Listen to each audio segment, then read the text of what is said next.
आज त्रिदातिस के बाद पहला रविवार है। आइए हम लोग पहला रविवार की आराधना को आरंभ करते हुए गाएंगे साक्षी वाणी गीत नंबर 3। साक्षी वाणी गीत नंबर 3 हम लोग गाएंगे।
हमारा आरंभ तिरियक परमेश्वर पिता, पुत्र और पवित्र आत्मा के नाम से आमीन।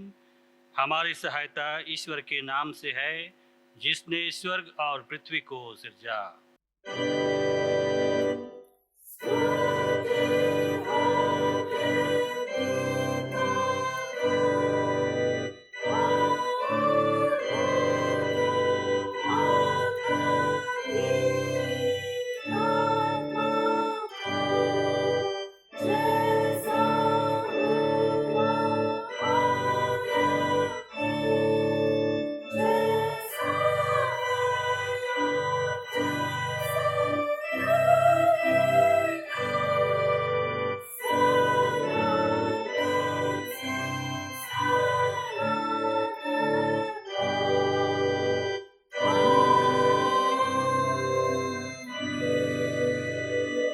हम ईश्वर के सामने अपने पापों को दीनताई से मान लेवें। हे सर्वशक्तिमान ईश्वर दयालु पिता, हम दीनताई से अपने सब पाप और अपराधों को तेरे सन्मुख मान लेते हैं। तो अपने प्रिय पुत्र हमारे प्रभु यीशु ख्रिस्त के कारण हम पर दया दृष्टि कर और हमारे सब पापों को क्षमा कर। आमीन।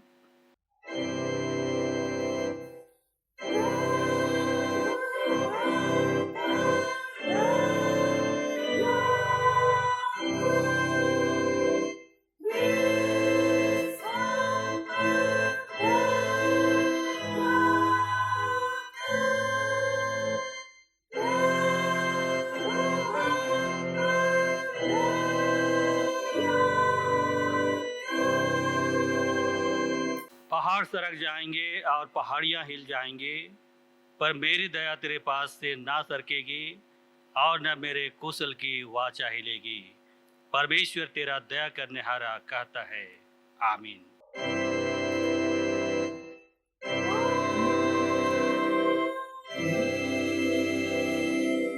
सबसे ऊंचे स्थान में ईश्वर का गुणानुवाद हो।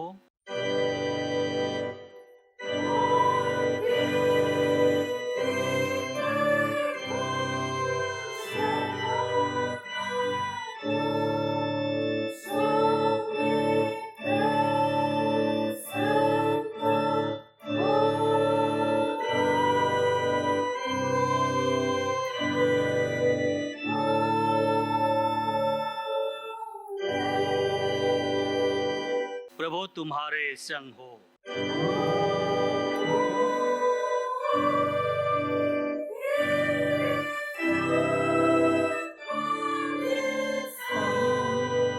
हम प्रार्थना करें।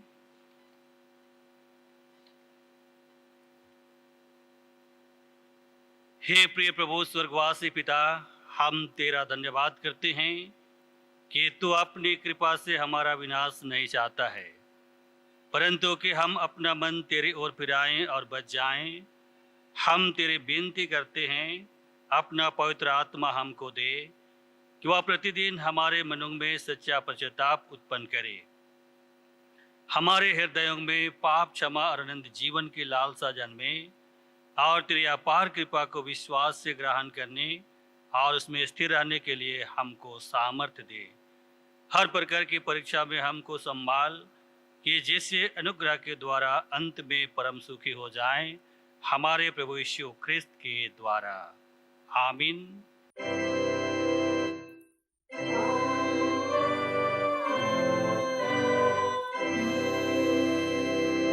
पहला पाठ वचन सुने जो आज के लिए ठहराया गया है, वह हम सबों को मिलेगा। प्रेरितों के काम उसके चौथे अध्याय 32वें पद से लेकर के आगे 35वें पद तक। प्रेरितों के काम उसके चौथे अध्याय 32वें पद से लेकर के आगे 35वें पद तक परमेश्वर का वचन इसमें ऐसा लिखा है। विश्वास करने वालों की मंडली एक चित्त और एक मन की थी, यहाँ तक कि कोई भी अपनी संपत्ति अपनी नहीं कहता था, परंतु सब कुछ साझे में था। प्रेरित बड़ी सामर्थ्य से प्रभु यीशु के जी उठने की गवाही देते रहे और उन सब पर बड़ा अनुग्रह था। उनमें कोई भी दरिद्र ना था, क्योंकि जिनके पास भूमि या घर थे वे उनको बेच बेच कर बिकी हुई वस्तुओं का दाम लाते और उससे प्रेरितों के पांव पर रखते थे, और जैसे जैसे आवश्यकता होती थी उसके अनुसार हर एक को बांट दिया करते थे। आमीन। तेरा धन्यवाद हो हे ख्रिस्त यीशु। हालेलुया।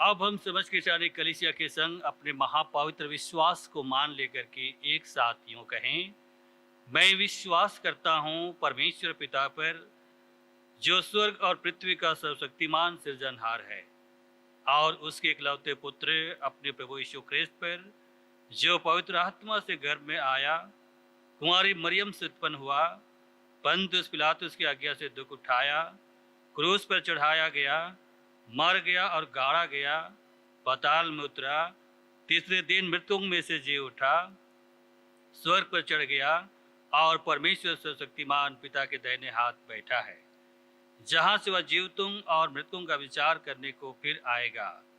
मैं विश्वास करता हूँ पवित्र आत्मा पर, एक ही पवित्र क्रिश्चियनी कलीसिया, पवित्रों की संगत पर, पापों की क्षमा, देह के जी उठने और अनंत जीवन पर।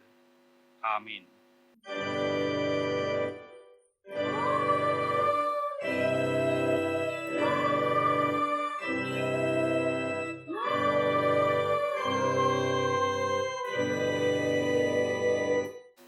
हम दूसरा गीत गाएंगे,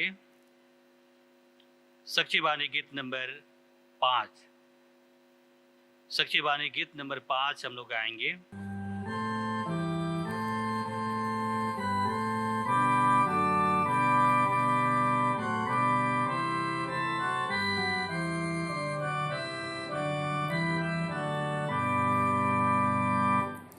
ईश्वर की स्तुति कर प्रिय प्राण तू, उसको प्रशंसा दे हर जाओ, अपने जीवन भर जब तक रहो, मैंने गाऊंगा उसका नाम, सर्वों का है वह जीवन नाम, पिता और पालक रक्षक मां, हालेलुया, हालेलुया। जितने महान है संपूर्ण पृथ्वी पर, जितने मनुष्य हैं ऊंच और नीच, उन पर हिम्मत भरोसा मत कर, जो निर्बल है और ग्रसित भी, वे सब के सब हैं निरुपकार। ईश्वर की सोबत है अपार, हालेलुया, हालेलुया।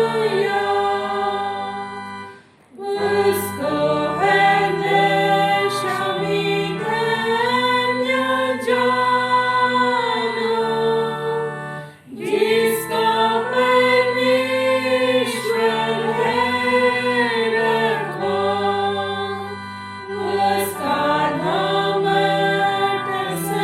सनातन मानो, जिसका ख्रिस्त यीशु है सरसार, जो ईश्वर है सृष्टिकर्ता,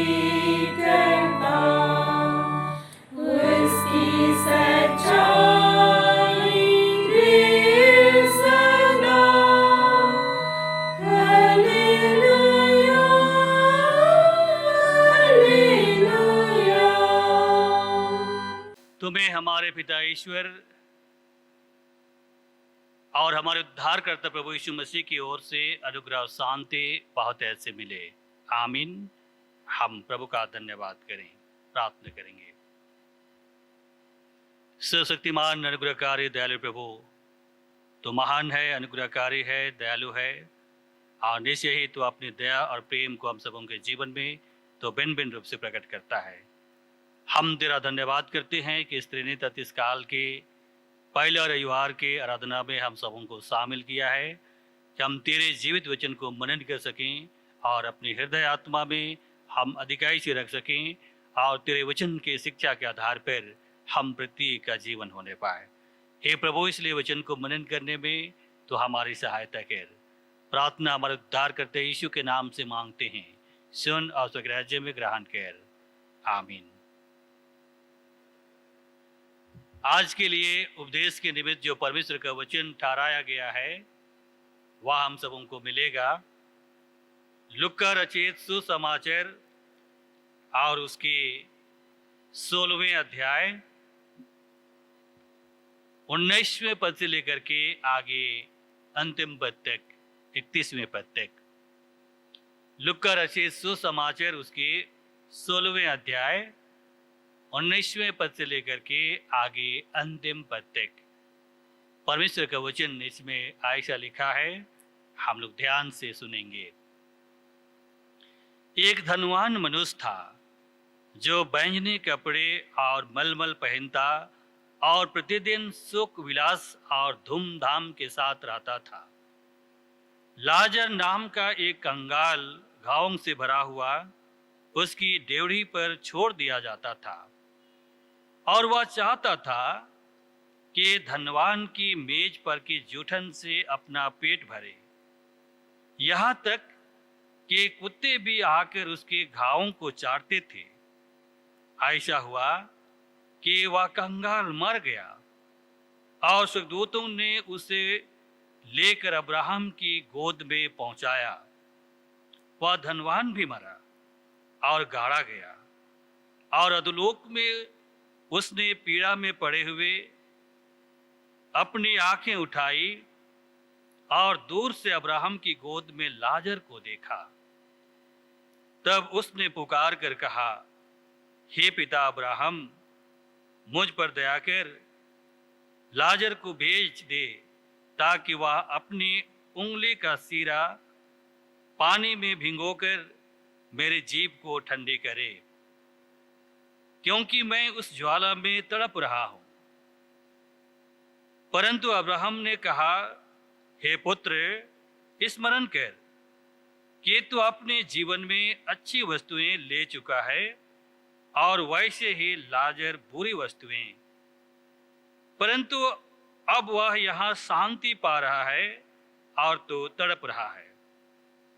इन सब बातों को छोड़ हमारे और तुम्हारे बीच एक भारी गड्ढा ठहराया गया है कि जो यहाँ से उस पार तुम्हारे पास आना चाहे वे ना जा सके और ना कोई वहां से इस पार हमारे पास आ सके। उसने कहा, तो हे पिता, मैं तुमसे विनती करता हूं कि तो उसे मेरे पिता के घर भेज, क्योंकि मेरे 5 भाई हैं। वह उसके सामने इन बातों की गवाही दे। ऐसा ना हो कि वे भी इस पीड़ा की जगह में आए। अब्राहम ने उससे कहा, उनके पास तो मूसा और भविष्यवक्ताओं की पुस्तकें हैं, वे उनकी सुने। उसने कहा, नहीं हे पिता अब्राहम, पर यदि कोई मरे हुओं में से उनके पास जाए तो वे मन फिराएंगे।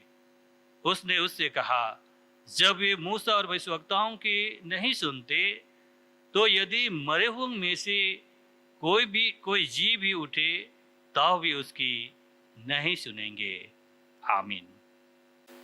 ऐसे में प्यारे विश्वासियों, हम लोग ईश्वर को धन्यवाद देते हैं।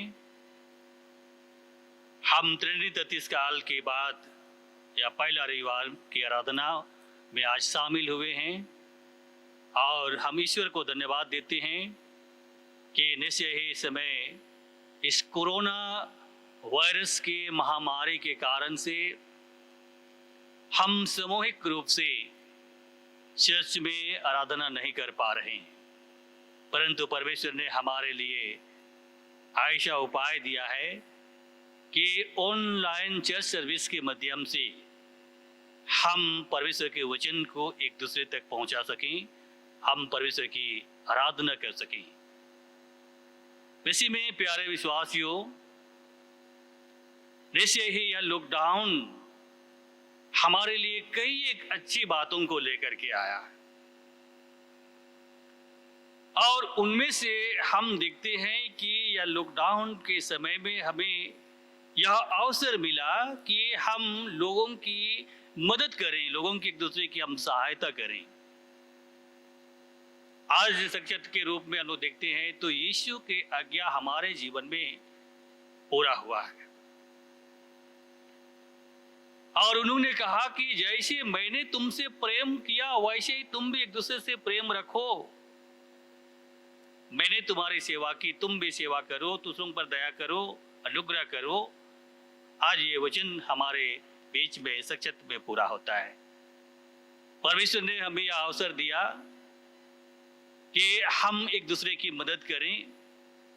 आज लोग एक दूसरे की मदद करने में आगे आ रहे हैं, आवश्यकताग्रस्त लोगों को सेवा करने में, उनको खिलाने में, जिनके पास खाने के लिए भोजन नहीं है, लोग अपने भंडार से दान दे दे करके लोगों तक अनाज पहुंचाने का काम कर रहे हैं। वैसे में प्यारे विश्वासियों, यह हमारे लिए सौभाग्य है कि हम अपने मन को खोलें, हम अपनी मुट्ठी खोलें, हम अपने भंडार को खोलें और निश्चय ही प्रभु ने जो आज्ञा दिया है हम उस आज्ञा के तहत हम पूरा करें, सेवा करें कि जो भूखे हैं हम उसको खाना खिलाएं, जो नंगे हैं उसको हम वस्त्र पहनाएं। वैसे में प्यारे विश्वासियों, हम ईश्वर को धन्यवाद देते हैं। हम इस वचन में देखते हैं जो आज हमारे मनन के लिए ठहराया गया है। हम इस वचन में यही प्राप्त करते हैं कि एक धनवान व्यक्ति और लाजर की कहानी है। यह एक दृष्टांत है जो यीशु मसीह ने यहाँ पर बताया है। और वो धनवान व्यक्ति बैंगनी वस्त्र कपड़े हुए वो प्रतिदिन सुख विलास के साथ रहता था और उनके डेवड़े में गरीब कंगाल लाजर को छोड़ दिया जाता था और उनकी आशा यही रहती थी कि उनके मेज से गिरे जूठन से लाजर अपने पेट भरे। हम समझ सकते हैं लाजर के जीवन में कितनी गंभीर परिस्थितियां थीं। उनके पास रहने के लिए भी घर नहीं था, खाने के लिए अनाज नहीं था और ऐसी घड़ी में उनको उसके डेवड़ी पर छोड़ दिया जाता था। प्यारे विश्वासियों, निश्चय ही यह वचन हमें कई शिक्षाओं को लेकर के हमारे पास आता है और हमारे आत्मिक आंखों को खोलना चाहता है। यह वचन, यह घटना जिसको यीशु ने एक दृष्टांत के रूप में बताया है। वैसे में प्यारे विश्वासियों, यह घटना एक कठोर उलट फेर से के साथ शुरू होता है जो दोनों व्यक्ति के मरने के बाद शुरू होता है। और मरने के बाद की घटना को विशेष करके यहाँ पर अधिक बल दिया गया है प्यारे विश्वासियों। और इसलिए हम देखते हैं इन दोनों व्यक्ति के जीवन, जो इस धरती पर का जीवन और उसके एक काम कैसा था। वैसे में प्यारे विश्वासियों, धनवान व्यक्ति का कोई नाम नहीं दिया गया है, लेकिन उनके सुख विलास के विषय में यह वर्णन किया गया है कि वो बैंगनी वस्त्र कपड़े और मलमल पहनता और प्रतिदिन सुख विलास के साथ बड़े धूमधाम के साथ हो रहा था। एक बहुत ही ऐशो आराम का जीवन था। उनके पास सब कुछ था, रहने के लिए महल था, पहनने के लिए मलमल कपड़े थे, खाने पीने का पर्याप्त धन संपत्ति था, उनकी सेवा करने वाले नौकर थे और ना जाने कितने सुख सुविधा की सामग्रियां उनके पास था। लेकिन मसीह में प्यारे विश्वासियों, हम इसी के साथ ही देखते हैं लाजर के जीवन को, उस गरीब कंगाल के जीवन को जिसका नाम लाजर बताया गया है। और लाजर का अर्थ परमेश्वर मदद करे। और उस लाजर के जीवन को हम लोग देखते हैं कि वो गरीब है, कंगाल है और इतना ही नहीं लेकिन वो बीमार है। उनके शरीर में फोड़े, फुंसी और घाव भरे हुए हैं। संभवतः उनके शरीर ढकने के लिए भी कपड़े नहीं है। और ऐसी गंभीर परिस्थिति में जब उनको उस धनवान की डेवड़ी पर छोड़ दिया जाता है, कुत्ते उनके घाव को चाटने लगते हैं। उनके इस परिस्थिति, इस गंभीर परिस्थिति को यहां पर उजागर करता है। लेकिन मसीह में प्यारे विश्वासियों, तब तक के जीवन को हम लोग देखते हैं कि किसी ने उस पर तरस नहीं खाया।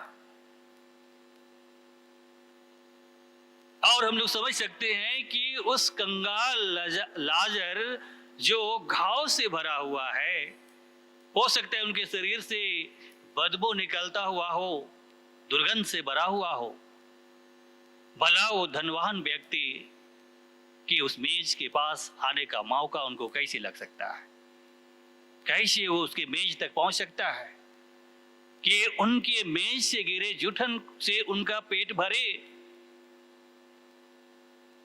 मसीह में प्यारे ख्रिस्त विश्वासियों, ये कतई संभव नहीं है कि गरीब, लाचार, दुर्गंध से भरा हुआ व्यक्ति को एक धनी मनी मलमल कपड़े पहनने वाले अपने उस खाने की मेज तक आने का मौका दे।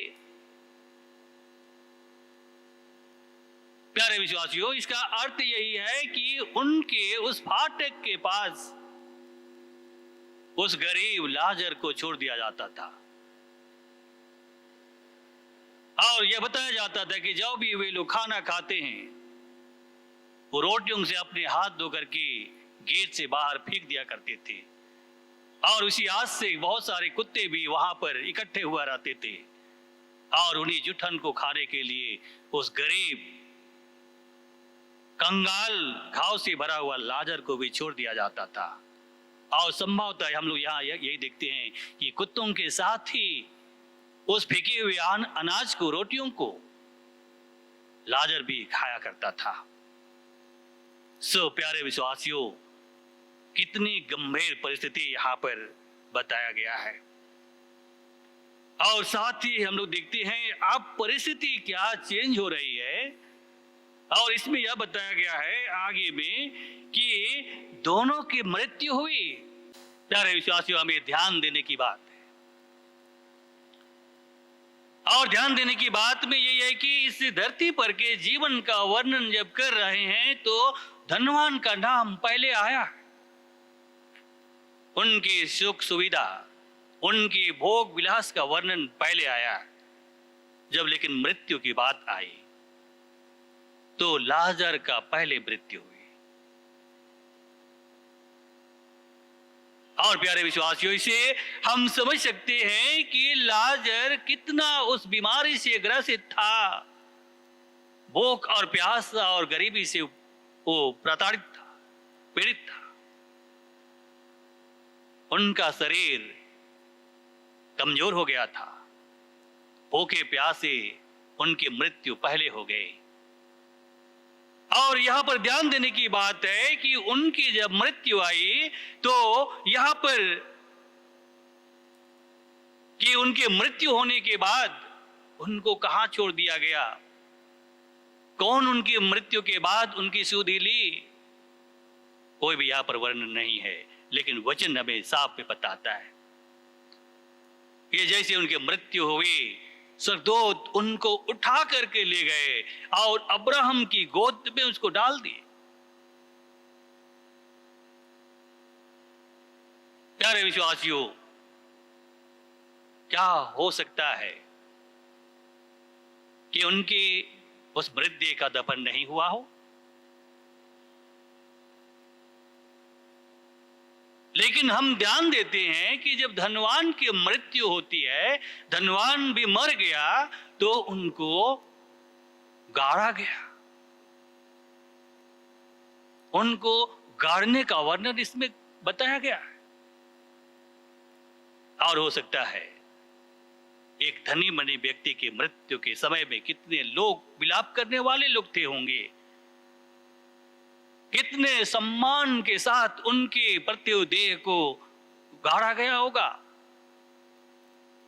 कितने लोग उन पर, उनकी मृत्यु पर शोक व्यक्त करते रहे होंगे, कितने लोग विलाप करते रहे होंगे और बड़े आदर के साथ, बड़े सम्मान के साथ उनकी मृतदेह को कब्र पर रखा गया होगा। और लाजर की मृत्यु पर कोई विलाप करने वाला नहीं, कोई रोने वाला नहीं, कोई उठाने वाला नहीं, कोई गाड़ने वाला भी नहीं। उनके उस दफन का, गाड़ने का कोई वर्णन यहां पर नहीं मिलता। प्यारे विश्वासियों, हम अब इस कहानी की आगे चरणों में देखते हैं पूरे पाठ में हम यहाँ पर मनन करते हैं तो धनवान व्यक्ति दो निवेदन करता है, दो मांग करता है, दो इच्छा करता है, और इन दोनों मांगों का उत्तर इसमें दिया गया है। और तब हम लोग यहाँ पर देखते हैं कि मृत्यु के पहले के समय में किसी को मांगने की, निवेदन करने की आवश्यकता नहीं पड़ी उस धनवान व्यक्ति को।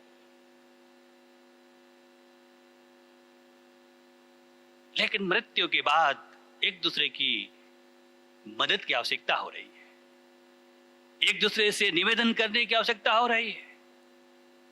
और इसलिए हम 24वें पद में देखते हैं, तब उसने पुकार कर कहा, हे पिता अब्राहम, मुझ पर दया करके लाजर को भेज दे, ताकि वह अपनी उंगली का सिरा पानी में भिगोकर मेरी जीभ को ठंडी करे, क्योंकि मैं इस ज्वाला में तड़प रहा हूं।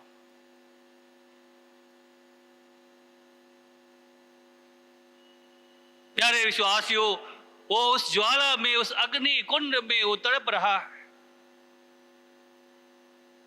अब वो उस कष्ट को महसूस कर रहा है कि उनको सहायता की आवश्यकता है, उनको मदद की आवश्यकता है।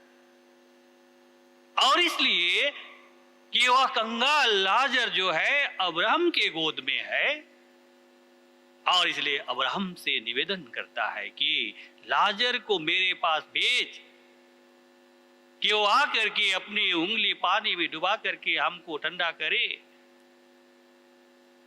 प्यारे विश्वासियों, और इसका जवाब यहाँ पर देखते हैं 25वें पद में, परंतु अब्राहम ने कहा, हे पुत्र, स्मरण कर कि तू अपने जीवन में अच्छी वस्तु ले चुका है, और वैसे ही लाजर बुरी वस्तु, परंतु अब वह यहां शांति पा रहा है और तू तड़प रहा है।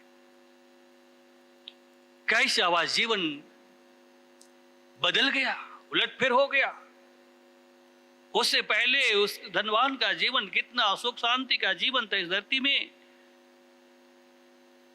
और वह अब उस अग्नि कुंड में तड़प रहा है। और इसीलिए अब्राहम कहता है कि तुमने अपने जीवन में अच्छी वस्तुएं ले चुका है,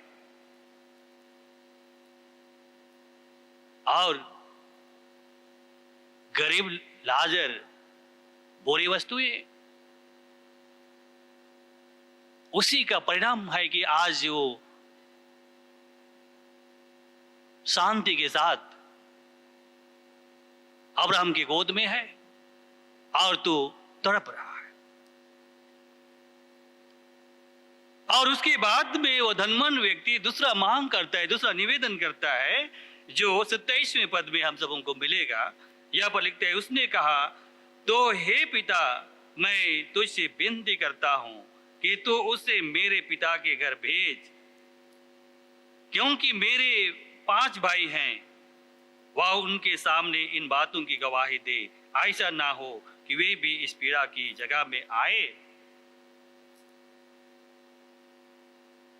अपने धरती पर के जीवन को स्मरण करता है, और स्मरण कर रहा है कि उनके और भी 5 भाई हैं, और उनके निवेदन से यही लग रहा है कि उनके 5 भाइयों का जीवन भी ऐसा ही है, और उन्होंने पूरा आशा करता है कि उनका भी यही परिस्थिति होगी मरने के बाद में, और इसलिए उनको वो बचाना चाहता है। और इसलिए बचाने के लिए अब्राहम से निवेदन करता है कि लाजर उन भाइयों के पास जाए और उनको शिक्षा दे कि इस मार्ग में वे ना आए, मरण अपने जीवन को सुधार करके एक नए जीवन को प्राप्त करें, अच्छी जगह को प्राप्त करें। प्यारे विश्वासियों, और तब यहां पर अब्राहम उनको जवाब देता है, और यही जवाब देता है कि उनके पास तो मूसा और भविष्यवक्ता की पुस्तकें हैं, वे उनकी सुने। प्यारे विश्वासियों, कितना ये गंभीर एक शिक्षा है, जिनके मूल गहराई को समझ पाना एक साधारण सी बात नहीं है। आज इस घटना के द्वारा से यीशु हमें क्या कहना चाहता है, और इसलिए हम यहां पर देखते हैं कि यीशु चारित्रिक रूप से आध्यात्मिक सच्चाई का दृष्टांत प्रकट करता है, और वो आध्यात्मिक सच्चाई है कि मनुष्य का इस धरती पर के जीवन के चरित्र के आधार पर, उनके कर्म के आधार पर उनको परिणाम मिलेगा।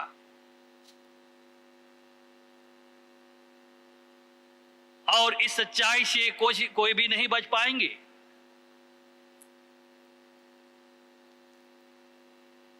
और इसलिए ये आध्यात्मिक सच्चाई है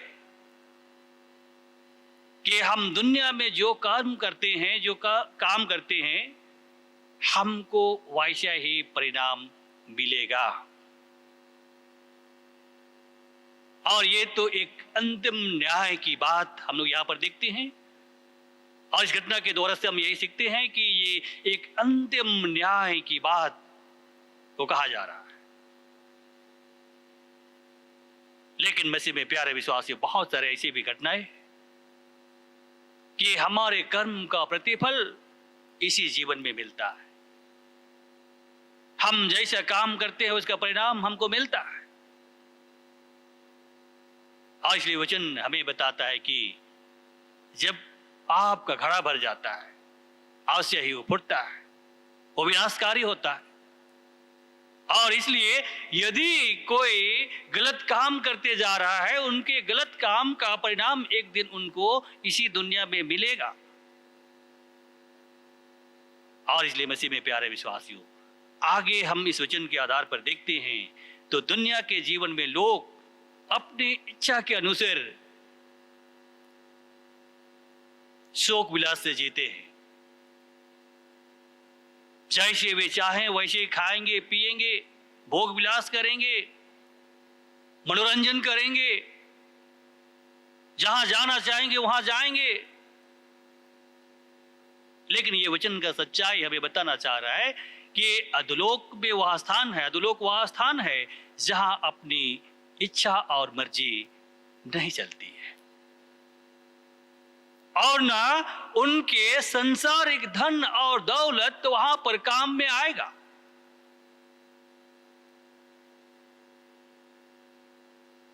और इसलिए यहां पर बताया जाता है कि धनवान दुनिया के सब भोग और विलास को उन्होंने प्राप्त कर लिया था, और ये लाजर दुनिया में कष्ट भोगा और कष्ट में जीवन जी करके आज उनका परिणाम उनको शांति मिल रहा है। और धनवान जो दुनिया के जीवन में सब भोग और विलास की वस्तुएं प्राप्त कर ली, अपने सृष्टिकर्ता, अपने परमेश्वर को भूल गया, और संसारिक भोग विलास में उनका जीवन था। और इसी का परिणाम आज उनको उस अग्नि में तड़पना पड़ रहा है। सो प्यारे विश्वासियों, हम यहां पर देखते हैं कि धनवान व्यक्ति अधोलोक में भी अपने आप को एक अधिकारी के समान वो समझ रहा है, देख रहा है, और लाजर को एक गुलामी या एक दास के रूप में देख रहा है। और उसी के आधार पर यहां पर उनके मांग को हम लोग देखते हैं कि वो एक अधिकारी के रूप में है, और लाजर जो एक गुलाम या एक दास के रूप में है, अब्राहम से निवेदन करता है कि वो आए और मेरी सेवा टहल करे। एक दास के रूप में दास का कर्तव्य को पूरा करे। मसीह में प्यारे विश्वासियों, इस कारण से अब्राहम से निवेदन करता है कि वो आए और उनकी सेवा करे। मसीह में प्यारे विश्वासियों, वो धनवान व्यक्ति वो भूल गया कि कैसे उसके धरती पर के जीवन का परिणाम यहां पर मिल रहा है। और इसलिए हम यहां पर देखते हैं पद संख्या 25 से 26वें पद में अब्राहम धनवान को धरती पर के जीवन को स्मरण दिलाता है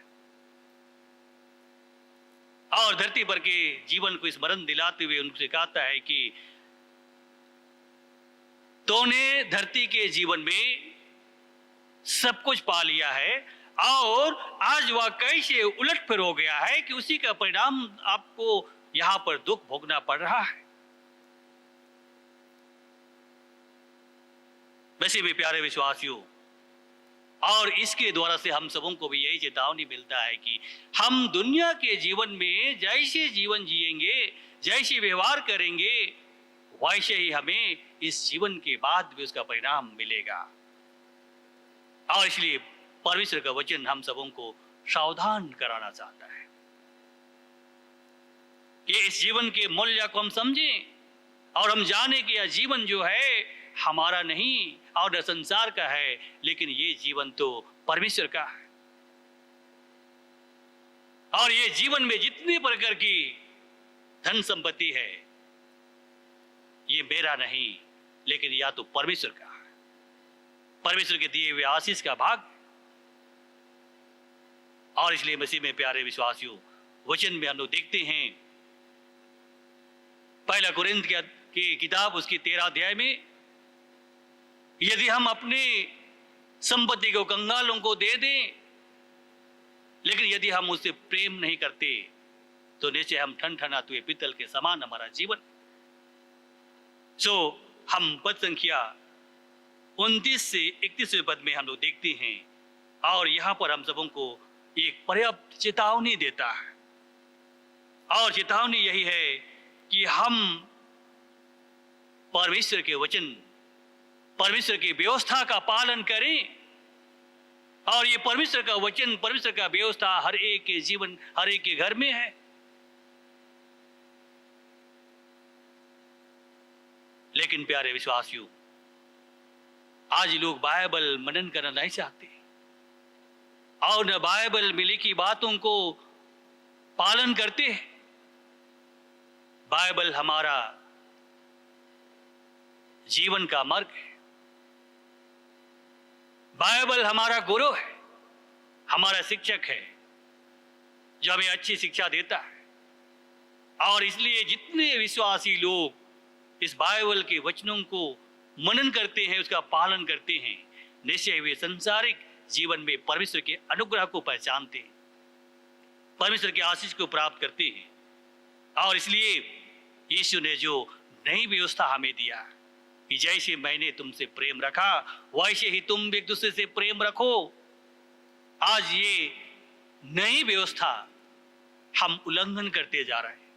और इसीलिए परमेश्वर का वचन हमें बताता है कि उनके पास तो मूसा का व्यवस्था है, लोग उनकी सुने और अपने जीवन चरित्र को सुधारे, परमेश्वर का भाई माने और निश्चय ही अनंत जीवन प्राप्त करने के लिए, परमेश्वर के उस राज्य में शामिल होने के लिए अपने आप को सिद्ध और तैयार करें। मसीह में प्यारे विश्वासियों, और इसलिए यीशु का नई व्यवस्था आज हमारे साथ है। परमेश्वर का वचन जो अंधकार में एक ज्योति के समान चमकता है, हमें अगुवाई देता है। मार्ग, सच्चाई और जीवन यही है। यदि हम इसमें चलेंगे, यदि हम इसका पालन करेंगे, निश्चय ही हमें परमेश्वर की आशीष होगी। और तब हम लोग यहाँ पर देखते हैं कि निश्चय यह संपूर्ण वचन आज हम सबों को जो शिक्षा देना चाहता है वह यह है कि हम इस जीवन में धन का उपयोग कैसे करते हैं। और यह धन कहने से केवल धन और संपत्ति नहीं, लेकिन यह धन जो है हमारे जीवन में कई रूप में हो सकता है। हमारे ज्ञान और बुद्धि, हमारी समझ की शक्ति, ये भी एक परमेश्वर के दिए हुए धन और संपत्ति के रूप में है। हम देखें कि हम में जो परमेश्वर का वरदान है, आशीष है, इन सभी वस्तुओं को हम कैसे उपयोग करते हैं। चाणक्य की नीति वचन में एक लिखता है कि मैंने बहुत किताबें पढ़ी, लेकिन मैंने यही सीखा दूसरों को नीचा दिखाने के लिए, दूसरों को तुच्छ और नीच जानने के लिए। आज हमारे जीवन में भी ऐसा हो सकता है। हम बाइबल तो मनन करते हैं, हमने बाइबल तो बहुत पढ़ी है, बाइबल के बहुत वचनों को जानते हैं, और ये बुद्धि और ज्ञान पाकर के दूसरों को तुच्छ और नीच की दृष्टि में हम देखते हैं। और इसलिए परमेश्वर का वचन हमें संपूर्ण इस पाठ में हमें यही बताना चाहता है कि परमेश्वर के दिए हुए वरदान, आशीष, धन और संपत्ति को, ज्ञान और बुद्धि को आप किस तरह से उपयोग करते हो। और दूसरी बातें हैं कि परमेश्वर के दिए हुए इस धन और संपत्ति के प्रति हमारा मनोभावना कैसी है। क्या हम ईश्वर को भूल करके संसारिक धन और संपत्ति पर हमारा भरोसा तो नहीं? क्या ये ज्ञान और बुद्धि जो परमेश्वर ने दिया है उस पर हमारा कोई घमंड तो नहीं? क्या ये शारीरिक बल, साम और शक्ति जो परमेश्वर ने हमें दिया है, उस शरीर पर हम घमंड तो नहीं करते? आज उस धन और संपत्ति के प्रति हमारा मनोभावना कैसा है? और तीसरी बात हम देखते हैं कि दूसरों के प्रति हमारी मनोभावना कैसी है। हम इस धनवान और लाजर के जीवन से यही सीखते हैं कि धनवान के पास सब कुछ था, लेकिन मसीह में प्यारे विश्वासियों, उनके पास प्रेम नहीं था, उनके पास दया नहीं थी, उन पर तरस नहीं था। उस गरीब कंगाल लाजर के प्रति उन पर कोई तरस नहीं था। और इसलिए आज हम सबों को यहां पर बताना चाहता है कि हमारा दूसरों के प्रति क्या मनोभावना है, हम दूसरों के प्रति हमारा कैसा संबंध है, कैसे हम उस पर व्यवहार करते हैं। आज हम सबों को अपने जीवन से हमें देखने की आवश्यकता है कि कैसे हमारे जीवन में जो परमेश्वर की आशीष है उसके प्रति हमारी मनोभावना क्या है, हम दूसरों के प्रति हमारा मनोभावना क्या है। आज परमेश्वर के वचन को हम देखते हैं।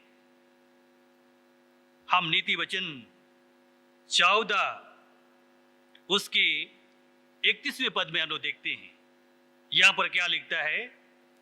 जो कंगाल पर अंधेर करता है वह उनके कर्ता की निंदा करता है, परंतु जो दरिद्र पर अनुग्रह करता है वह उसकी महिमा करता है। प्यारे विश्वासियों, और इसलिए परमेश्वर का रूप हमारे बीच में किसी भी रूप से आ सकता है। हम सत्य वचन में देखते हैं, सत्य वचन में यही लिखता है, यदि तुम्हारे घर के छत में कौवे भी आए तो तुमको मोर लगता है, परंतु कोई गरीब तुम्हारे दरवाजे पर आए तो चोर महसूस लगता है, चोर दिखाई दिखता है। और इसलिए वचन हमें साफ यहां पर बताना चाहता है कि जो कंगाल पर अंधेर करता है वह उसकी कर्ता का निंदा करता है, परंतु जो दरिद्र पर अनुग्रह करता है वह उसकी महिमा करता है। आज परमेश्वर का रूप किसी भी रूप में हमारे बीच में प्रकट हो सकता है, हमको उसको पहचानने की आवश्यकता है। और इसलिए नीति वचन 17 उसके 5वें पद में हम लोग देखते हैं, यहां पर लिखता है, जो निर्धन को ठट्ठों में उड़ाता है वह उसके कर्ता को की निंदा करता है, और जो किसी की विपत्ति पर हंसता है वह निर्दोष नहीं ठहरेगा। प्यारे विश्वासियों, ये हमारे मनोभावना को उजागर कर रहा। लोग गरीब लाचार लोगों की अवहेलना करते हैं, ठट्ठों में उड़ाते हैं, उनके दरिद्रता पर तरस नहीं। आज यदि हम ऐसा व्यवहार करते हैं तो सृष्टिकर्ता परमेश्वर की हम निंदा करते हैं, हम उसकी अवहेलना करते हैं, और हम किसी भी रूप से हम निर्दोष नहीं ठहराए जाएंगे, परंतु हम दोषी ठहराए जाएंगे। मत्ती की किताब उसकी 18 अध्याय पद संख्या 10 में हम लोग देखते हैं, यहां पर लिखता है, देखो तुम इन छोटों में से किसी को तुच्छ न जानना, क्योंकि मैं तुमसे कहता हूं कि स्वर्ग में उनके दूत मेरे स्वर्गीय पिता का मुंह सदा देखते रहेंगे। और यही वचन लाजर के जीवन में पूरा होता है। वो परमेश्वर के दूत उनको उठा करके अब्राहम के गोद में रख देते। मसीह में प्यारे विश्वासियों, यह वचन हमें दिखता है कि तुम इन छोटों में से किसी को तुच्छ ना जानना, क्योंकि मैं तुमसे कहता हूं कि स्वर्ग में उनके दूत मेरे स्वर्गीय पिता का मुंह का सदा दर्शन करेंगे। कितना धन्य और आनंद का जीवन हो गया उस लाजर का, जो कभी भी इस धरती के जीवन में वो अनुभव नहीं किया था। सो प्यारे विश्वासियों, हम मत्ती की किताब उसकी 25वें अध्याय और उसके 46वें पद में हम लोग देखते हैं, 45वें पद में हम लोग देखते हैं, इसमें लिखता है, तब वह उन्हें उत्तर देगा, मैं तुमसे सच कहता हूं कि तुम जो इन छोटे से छोटों में से किसी एक के साथ नहीं किया, वह मेरे साथ नहीं किया। और ये अनंत दंड भोगेंगे, परंतु धर्मी अनंत जीवन में प्रवेश करेंगे। एक अंतिम न्याय के विषय में यहां पर बताता है। और पूरे 31वें पद से अंतिम पद तक हम लोग मनन करेंगे तो यहां में स्पष्ट हो जाता है। और यीशु बताना चाहता है कि जो मेरे इन छोटे से छोटों के साथ किया, वो मेरे साथ किया। यदि तुम गरीबों को, दुर्बलों को, कंगालों को खाना खिलाए, मुझको खाना खिलाए, उनको सेवा किए, मेरी सेवा किए, और यदि मेरे इन छोटे से छोटों के साथ तूने वैसा व्यवहार नहीं किया, तो मेरे साथ भी नहीं किया। और इसलिए अंतिम न्याय के समय में उन लोगों को कहेगा परमेश्वर, जो परमेश्वर का अवहेलना करते, इस दुनिया के जीवन में गरीबों का सुधि नहीं लेते, दरिद्रों का अवहेलना करते, परमेश्वर उनसे कहेगा कि हे श्रापित लोगों, मेरे सामने से उस अनंत मार्ग में चला जाओ जो शैतान और उसके दूतों के लिए तैयार किया गया है। आज धनवान का जीवन यही पूरा होता है, जो अनंत दंड उस शैतान के लिए तैयार किया गया है, वहीं पर धनवान भी पहुंचता है। क्योंकि धनवान ने इस संसार के जीवन में, इस दुनिया के जीवन में, धरती के जीवन में उन गरीब और छोटे से छोटों के साथ अन्याय किया। जब भूखे थे उनको खाना नहीं खिलाया, जब नंगे थे तो उनको कपड़े नहीं पहनाया, जब बीमार थे उनके घाव में शरीर भरा हुआ था, उनका इलाज उन्होंने नहीं किया। परमेश्वर साहब उनको कहना चाहता है कि जैसे तो उनके साथ किया, वो मेरे साथ किया। मैं बीमार था, तुमने मेरी सुधि नहीं ली। मैं बंदीगिरी में था, तुमने देखने के लिए नहीं आया। मैं भूखा था, तुमने खाना नहीं खिलाया। सो प्यारे विश्वासियों, परमेश्वर का रूप, परमेश्वर निराकर, वो किसी भी रूप से हमारे पास आ सकता है। और इसलिए यदि हम गरीबों की सेवा करते हैं, लाचारों की सेवा करते हैं, कंगालों की सुधि लेते हैं, हम उस सृष्टिकर्ता की महिमा करते हैं और परमेश्वर की आशीष हमारे जीवन में होगी। हम परमेश्वर की उस राज्य में शामिल होने के योग्य हम अपने आप को तैयार करते हैं। और परमेश्वर चाहता है कि हर एक लोग उस परमेश्वर के राज्य के लिए अपने आप को सिद्ध और तैयार करें। परमेश्वर इस वचन के द्वारा से हम सबों को बहुत ऐसे आशीष प्रदान करें। आमीन। आइए हम प्रार्थना करें। सर्वशक्तिमान अनुग्रहकारी दयालु प्रभु, तो अपने जीवित वचन के द्वारा से हम सबों से बातचीत किया है। हम एक बार तो अपने सामर्थ को दीजिए, हमारे आत्मिक ज्ञान और बुद्धि को खोलिए, जिससे किसी धरती के जीवन में हम उस परमेश्वर के रूप को सक्षत रूप में हम देख सकें, उसकी सेवा कर सकें और परमेश्वर की आशीष को हम अपने जीवन में प्राप्त करके उस अनंत मृत्यु से, अनंत दंड से हम अपने आप को बचा सकें। प्रार्थना हमारे उद्धार करते यीशु के नाम से मांगते हैं, सुन और स्वर्ग राज्य में ग्रहण कर। आमीन। ईश्वर की शांति जो समस्त ज्ञान शुद्ध है, क्रिस्त यीशु में हम लोग की मन और हृदय की रक्षा करेगी, अब से लेकर के सदा लो। आमीन।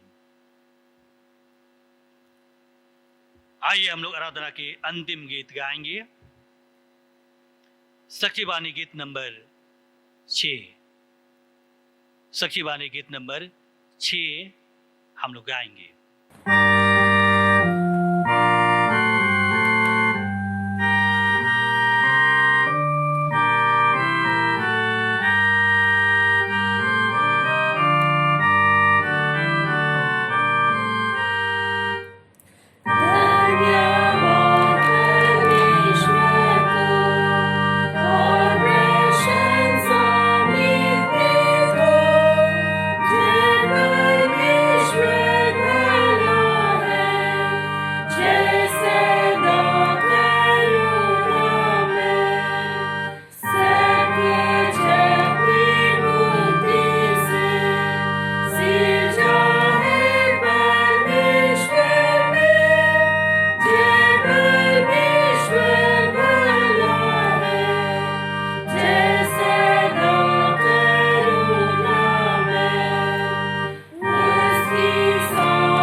हम प्रार्थना करें। सर्वशक्तिमान अनुग्रहकारी दयालु प्रभु, तो दयालु है, महान है, प्रेम और दया से भरा हुआ परमेश्वर प्रभु है। और निश्चय ही उसी दया और प्रेम को हम सबों के जीवन में इतना अधिक तूने प्रदान किया है कि अब तक के जीवन में हम सबों की रक्षा रखवाली करते हुए हमें जीवन का श्वास दिया है। और इस संसारिक जीवन के लिए बहुत सारे वरदान और आशीष से तूने परिपूर्ण किया है। हम दया चाहते हैं प्रभु कि निश्चय ही अपने जीवन में हम एक दूसरे की सेवा करें, एक दूसरे को हम पहचान सकें, हम एक दूसरे की सहायता कर सकें। और निश्चय प्रभु तेरे सेवा के काम जो तूने इस धरती के जीवन में तूने पूरा किया, हम उसी सेवा के काम में दिन प्रतिदिन आगे बढ़ता जाएं। प्रार्थना करते हैं आज इस महामारी के कारण से, लॉकडाउन के कारण से कितने लोग कई प्रकार की समस्याओं से पीड़ित हैं, कितने लोगों को प्रतिदिन के लिए भोजन की आवश्यकता है, घटी कमी है। ये परमेश्वर प्रभु तो आप उन सबों पर दया दृष्टि कर और एक के मनों को परमेश्वर प्रभु तो आप खोल कि जिनके पास पर्याप्त है वे लोग उनकी मदद कर सकें, कि उनको भी रोटी मिल सके और उनका जीवन भी प्रभु तुझे धन्यवाद देने का जीवन होने पाए।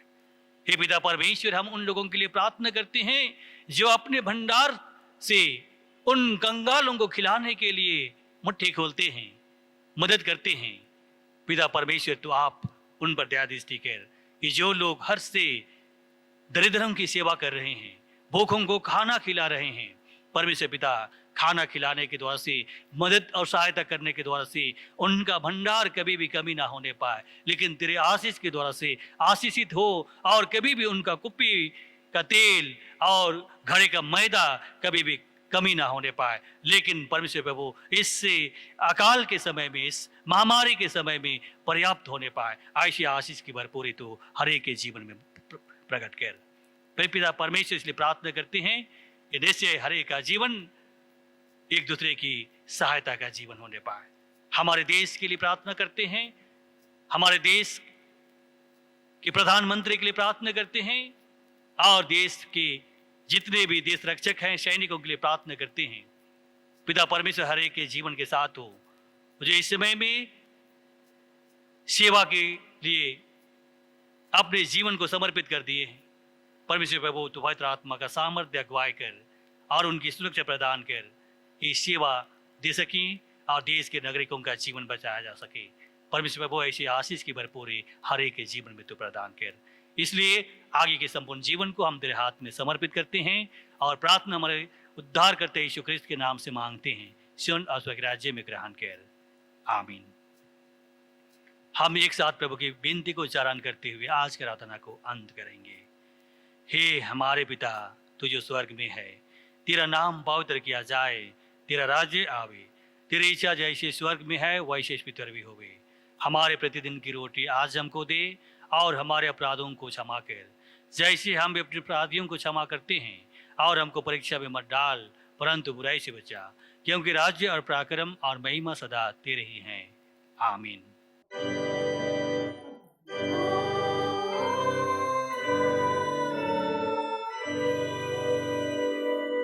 अब तेरे ईश्वर का आशीर्वाद विश्वासी और दीन मन से सब कोई ग्रहण करें। परमेश्वर तुझे आशीष दे और तेरी रक्षा करे। परमेश्वर अपना मुख तुझ पर प्रकाश करे, तुझ पर अनुग्रह करे। परमेश्वर अपने मुख का प्रकाश में चमकावे और तुझे कुशल देवे, आमीन।